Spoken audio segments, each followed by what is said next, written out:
Hello students, welcome to GR maths academy once again. ठीक है, एक बार फिर आप लोगों का जीआर मैथ्स एकेडमी पे स्वागत करते हैं। और आज आज हम आपको बहुत सारी इन्फॉर्मेशन, यहाँ से बहुत सारे सवालों के जवाब आपको मिलेंगे यहाँ से क्लास 10th बोर्ड को लेके।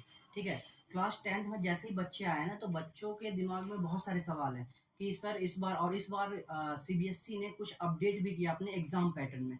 तो क्या क्या अपडेट है उसमें, क्या क्या बच्चों के लिए, उनके अपडेट से क्या बच्चों के लिए फ़ायदा हुआ है, उनके अपडेट से बच्चों के लिए क्या नुकसान है, इन सारी बातों पे हम एट द लास्ट वीडियो के एंड तक जाते जाते हमें पता चल जाएगा। ठीक है, तो सारी इन्फॉर्मेशन, पूरा इन्फॉर्मेशन आपको यहाँ से इस वीडियो से मिल जाएगा कि इस बार जो क्लास 10 का बोर्ड होने वाला है 2025-26 का, जो 26 में एग्जाम होगा, और उसमें क्या क्या चेंजेस है, किस तरीके से पेपर कराएगा सीबीएसई, और उसका डेट शीट क्या है। ठीक है, क्या डेट शीट है, कब कब कौन सा एग्जाम होना, वो सारी बातें आपको वीडियो के एंड तक में पता चल जाएगा और सारे सवाल आपके मिल जाएगा। कोई भी सवाल अगर रह जाता तो आप कमेंट में अपना जरूर क्वेश्चन डालें ताकि उस पर मैं आंसर कर सकूं। ठीक है, चलिए आइए शुरू करते हैं। तो हमारे पास क्या है, इस बार जो 2026 में 2026 में जो एग्जाम होने वाला है क्लास 10th का, उसमें दो फेज में एग्जाम कराया जाएगा। सीबीएसई उसमें दो फेज में एग्जाम कराएगा, मतलब एक होगा फेज 1 और दूसरा होगा फेज 2।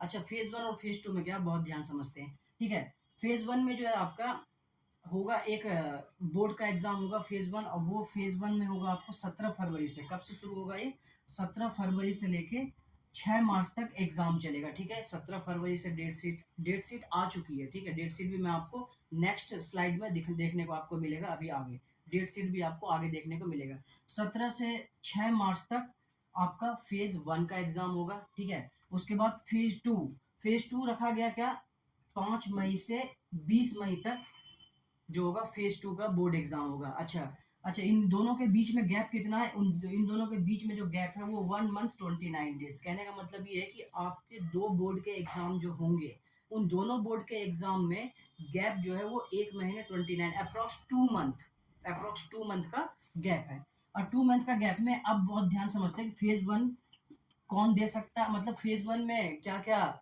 इसके कैरेक्टरिस्टिक है, और फेज 2 में इसकी क्या क्या बातें हैं वो समझते हैं।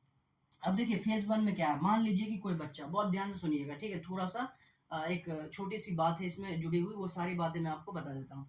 फेज 1 में मान लीजिए कुछ, फेज 1 में ऑल स्टूडेंट, सारे बच्चे क्या करेंगे, एग्जाम देंगे। ठीक है, अब एग्जाम दिया है बहुत सारे बच्चों ने, और कुछ बच्चे ऐसे होते हैं जिसको लगता है कि मैंने पेपर अच्छा लिखा था लेकिन मेरा मार्क्स उस हिसाब से आया नहीं है, या किसी भी रीजन से उसके मार्क्स में उसको लगता है कि मेरे मार्क्स कटे हैं। ठीक है, और अगर मार्क्स कटे हैं तो वो चाहता, वो सेटिस्फाइड नहीं होता अपने नंबर से। मान लो कि उसके नंबर आ गए मान लो 75%, बट वो समझ रहा था, वो अपने आप को मान रही थी, ये मान रहा था कि मेरे जो परसेंटेज आएंगे वो 90+ आएंगे, तो कहीं ना कहीं मेरे कॉपी में दिक्कत आया, ये कुछ दिक्कत आया चेक करने में। तो उनको दूसरा मौका उसके लिए वो है कि वो आके फेज 2 का एग्जाम वो बच्चे दे सकते हैं जिसको अपने मार्क्स से सेटिस्फाइड नहीं है। अब कहने का मतलब है कि मान लो कि उसने 75% लेकर आया, फेज 1 एग्जाम दिया। ठीक है, 2 महीने बाद उसने फिर एग्जाम दिया, फेज 2 का देने की सोचा उसने। ठीक है, फेज 2 में मान लो उसके स्कोर आ गए 85। तो जितना फेज 2 में है, मतलब इन दोनों में से जितना ज्यादा जिसमें स्कोर होगा ना, वही उसके सर्टिफिकेट पे लिख के आएगा। ठीक है, तो ये बात समझ में आ रही है। अब हम मान लेते हैं किसी के मन में ये भी होगा, सर यहाँ पे अगर मान लो 80% आ गया, और किसी रीजन से हम यहाँ पे एग्जाम दे रहे हैं, यहाँ पे हमारे पास 75% आ गया। ठीक है, ये एक एग्जाम्पल दे रहा हूँ मैं, आप लोग इस बात को समझिए।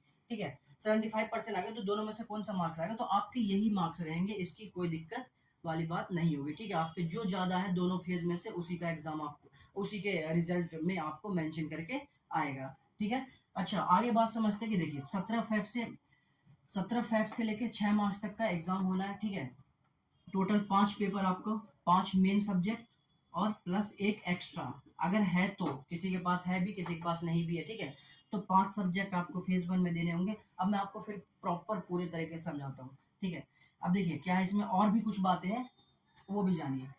कि 17 फेब से शुरू हुआ, एग्जाम दिया इन्होंने, एग्जाम हो गया क्लियर। ठीक है, अब किसी बच्चे को ऐसा लग रहा है कि मेरे मैथ में, साइंस में और इंग्लिश में मार्क्स तो अच्छे हैं। ठीक है, कोई दिक्कत नहीं है, इन तीनों मार्क्स अच्छे, बट उसके उसके दो सब्जेक्ट में, जैसे मान लीजिए यहाँ पे एसएसटी हो गया और उसका हो गया हिंदी। इनके 2 सब्जेक्ट में मान लेते हैं कोई 2 सब्जेक्ट में उसके मार्क्स हो गए कम, उसके अकॉर्डिंग नहीं आया, तो ऐसा नहीं है, इनको ये छोड़ के ये रैंडमली 2 सब्जेक्ट का पेपर भी फेज़ 2 में जाके सिर्फ़ 2 सब्जेक्ट का पेपर दे सकता है। तो इसको देख के तो लग रहा है कि स्टूडेंट के लिए कहीं न कहीं फ़ायदा है कि हर तरीके से स्टूडेंट को सैटिस्फाइड किया गया है, ठीक है? स्टूडेंट सैटिस्फाइड किया गया है बहुत तरीके से, ठीक है? अच्छा, तो ये हो गया एग्ज़ाम, ठीक है, ये 2 पेपर इसमें फ़ेज़ 2 में देके और 2 पेपर में जो मार्क्स आएगा वो जुड़ के उसको उस रिज़ल्ट पे मिल जाएगा। अच्छा, इसका रिज़ल्ट कब-कब है वो देख लेते हैं हम। 17 फ़ेब से 6 मार्च तक तो ये पेपर होगा फर्स्ट, पेपर होने के बाद रिज़ल्ट आ जाएगा 20 अप्रैल को। फ़ेज़ 1 का रिज़ल्ट आएगा कितने को? 20 तारीख को, ठीक है? 20 अप्रैल को, ठीक है? 20 अप्रैल को रिज़ल्ट आएगा। रिज़ल्ट देखने के बाद किसी को सैटिस्फैक्शन होता है तो अच्छी बात है, अगर किसी को अपने रिज़ल्ट से सैटिस्फैक्शन नहीं मिलता है तो 25 अप्रैल को कितना 25 अप्रैल है ना? 25 अप्रैल को फिर से फॉर्म एक्टिव होगा, फॉर्म निकाले जाएँगे सीबीएसई द्वारा कि उस वो फॉर्म को आप फिल अप करो। जिस-जिस सब्जेक्ट को जो भी जो भी सब्जेक्ट आप फ़ेज़ 2 में एग्ज़ाम देना चाहते हो, उसके लिए फॉर्म निकलेगा, आप उसमें फ़िल करो, उसमें अपना 25 तारीख को फ़िल करो और वो आप फॉर्म सबमिट कर दोगे, तो फ़ेज़ 2 में आपको वही सब्जेक्ट के पेपर देने होंगे, जो आप फॉर्म में फ़िल करके सबमिट करोगे, ठीक है? ये हो गई क्लियर बात, ठीक है? उसके बाद फ़ेज़ 2 का एग्ज़ाम होगा 5 मई से लेके 20 मई तक, ठीक है? 5 मई से 20 में इसका रिज़ल्ट आ जाएगा आपको 30 जून को। 30 जून को ये सारे मेंशन है, सीबीएसई ने नोटिस जारी करा है, पूरे 29 30 लाइन के हैं, 30 लाइन के आसपास नोटिस आ रहे हैं, बहुत बड़ा एजेंडा है। आप लोग ना लिंक में देख लीजिएगा, मैं लिंक में डाल दे रहा हूँ, ठीक है? आप डिस्क्रिप्शन के लिंक में देखिएगा, वहाँ पे आपको मिल जाएगा। ये सारे 30 एप्रॉक्स 30 लाइन का पूरा एजेंडा एक वहाँ पे मेंशन है और यही सारे इन्फॉर्मेशन है, ठीक है? ये 30 जून को रिजल्ट आ जाएगा उसका, ठीक है? रिजल्ट आएगा, उसके बाद रिजल्ट में जो भी होगा, जो भी आपका मार्क्स स्कोर बढ़ा होगा, उसके साथ रिजल्ट यहाँ पे आपको दिया जाएगा इसके साथ। तो यहाँ तक ये बात क्लियर हो गई। हाँ, अब बात करते हैं कि फेज़ 2 में क्या जिसका मन हुआ पेपर दे देगा, मन हुआ पेपर दे, ऐसा नहीं है, ठीक है? उसमें कुछ चार्जेस भी किए गए हैं, ठीक है? फेज़ 2 में अगर आप फेज़ 2 में एग्ज़ाम देना चाहते हो, तो आपको चार्जेस लगाए गए हैं वहाँ पे। अब पर चार्जेस क्या है? चार्जेस है हमारे पास 700 पर सब्जेक्ट। क्या बोला मैंने?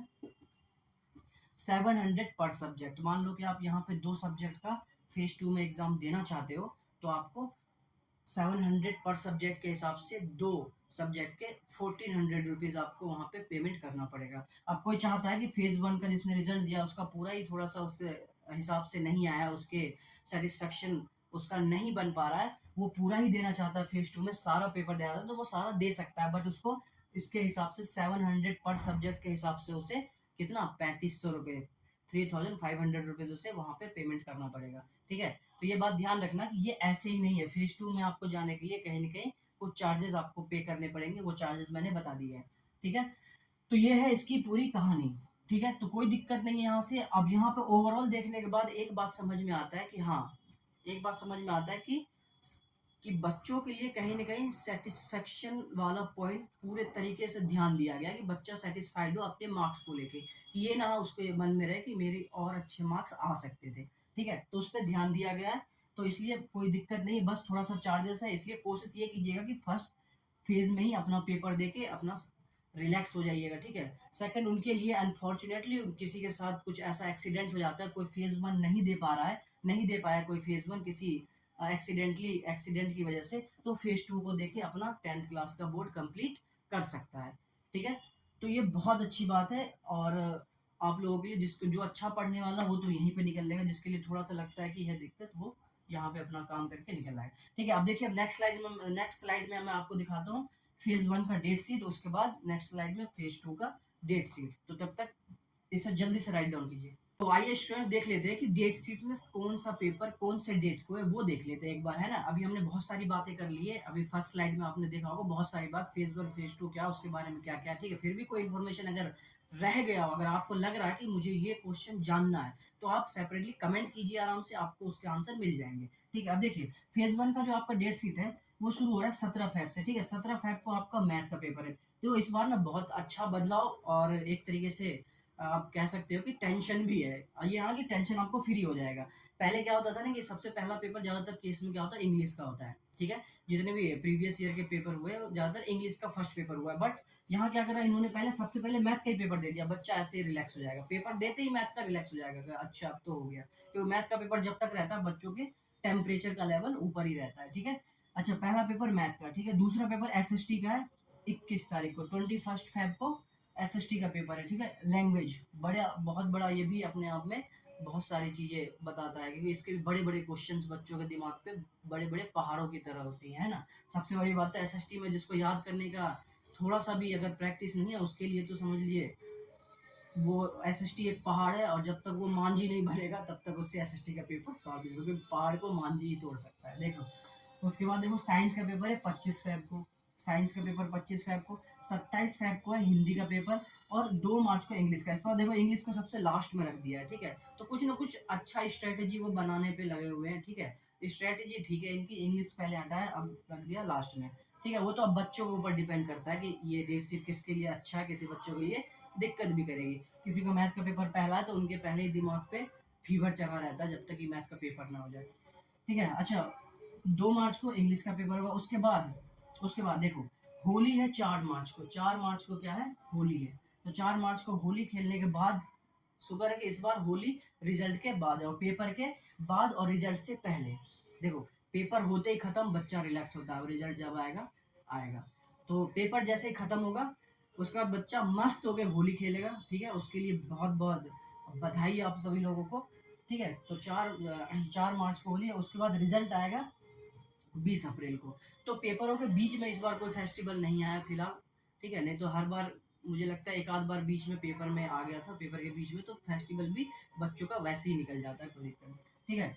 तो होली 4 मार्च को, उसी के बाद जस्ट 20 अप्रैल को हमारा क्या है, रिजल्ट है फेज़ 1 का, ठीक है? ये आपको अच्छे तरीके से समझ में आ चुका होगा इस डेट शीट को। ये फेज़ 1 का डेट शीट है। आइए फेज़ 2 का डेट शीट देखते हैं, कौन से डेट में कौन सा सब्जेक्ट है। नेक्स्ट स्लाइड में स्टूडेंट्स देखते हैं फेज 2 का डेट शीट क्या है, कौन से डेट में कौन सा पेपर है हमारा, वो देखते हैं। और फेज़ 1 और फेज़ 2 में के दोनों के डेट शीट में क्या चेंजेस है, दोनों के सब्जेक्ट में क्या चेंजेस है डेट में, वो देख लेंगे, पता चल जाएगा यहाँ से, ठीक है? देखिए, फेज 2 का डेट शीट हमारा 5 मई से शुरू हो रहा है। फेज 2 का एग्जाम 5 मई को। मैथ ये सेम है, ये सेम है। फर्स्ट फेज 1 में जो पेपर जिस स्टार्टिंग में जो पेपर है वही फेज 2 में भी है, तो इसमें कोई डिफरेंस नहीं है।